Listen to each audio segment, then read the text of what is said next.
Tanks, guns, armor, all tried and tested on the battlefield.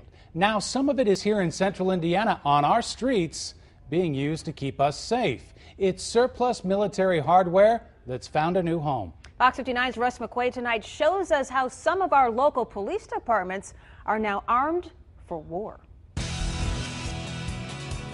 They're your tax dollars at work, and instead of being blown up, scrapped, or given away to a foreign country, surplus U.S. military hardware is coming home from the wars and being assigned to the streets and back roads of central Indiana to keep Hoosiers safe at a time of escalating homeland violence. The 1970s TV show SWAT showed state-of-the-art policing when heavily armed cops drove into danger in the back of what was essentially a bread truck. By 2010, for some police departments, not a lot had changed, as the Merrillville Police Department posted a video of its SWAT team in training, riding up to a scenario, clinging to the side of a Chevy Suburban. SWAT team commanders knew there had to be a better way. They've got one in Martinsville, an XS U.S. Army mine-resistant vehicle, an MRAP, cast off by the American military and parked at the Morgan County Sheriff's Department. The value of the vehicle is $650,000. It didn't cost us any money at all. And at this current moment, with the paint and the graphics, we have roughly $2,000 in it. Once it patrolled Afghanistan. Now it's an armored SWAT vehicle with windshields that can take a direct hit from a .50 caliber weapon, a gun turret up top, and the armor to protect at least a half dozen cops inside. When I first started, we really didn't have the violence that we see today. The weaponry is totally different now than it was in the beginning of my career.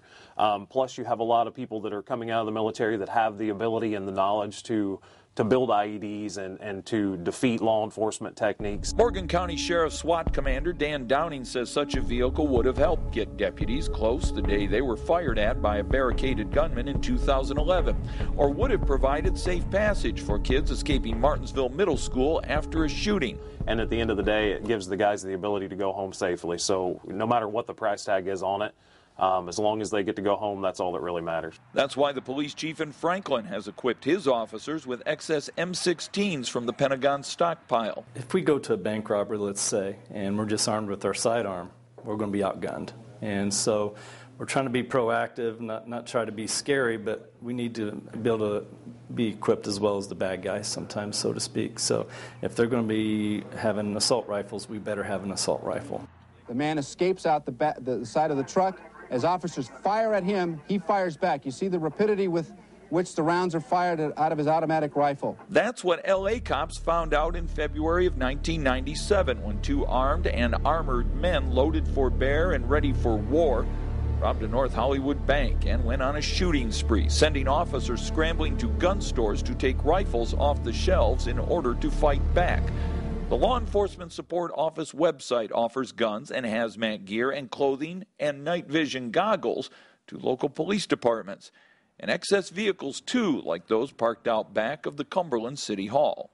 It's something that you don't use every day, but when you need it, you're darn glad that you got it. And so in the winter, somebody's stuck or we can't get into a place, they'll be happy, you know, that we're able to get in this one and get through. You want to talk about a prudent use of your federal tax dollars. Not only does Chief Crook have this surplus military vehicle as part of the Cumberland Police Department, on his force, he's got a trained military veteran who knows how to drive this vehicle and maintain it. This is Congressman Hank Johnson. Georgia Congressman Hank Johnson is worried about Pentagon spending and small-town cops who have acquired helicopter parts and boats and bayonets and guns they don't need or can't keep track of, and he's ready to write clampdown legislation. We have to actually record all serial numbers, take pictures of every weapon, every serial number, and then send that off to the military or whoever is there who wants the proof that we still have them and we didn't give them away, lose them, or sell them, or something crazy like that. We have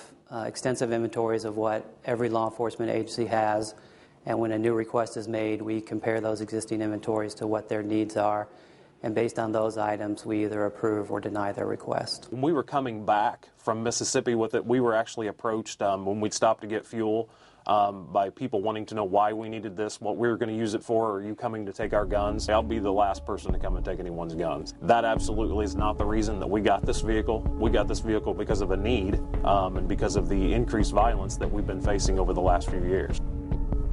State officials say last year they got $14 million worth of free Pentagon hardware and materiel and guns that local law enforcement agencies could never afford. This year's savings are expected to nearly match that. It is definitely eye-opening. You know, since 1990, when this program started, more than $4 billion worth of military-grade equipment has been sent to local police departments. If it didn't go to those police, it would be disabled, recycled, disassembled, or refurbished for a foreign government. By the way, when those rifles reach the end of their on-duty life, they are returned to the military to be destroyed.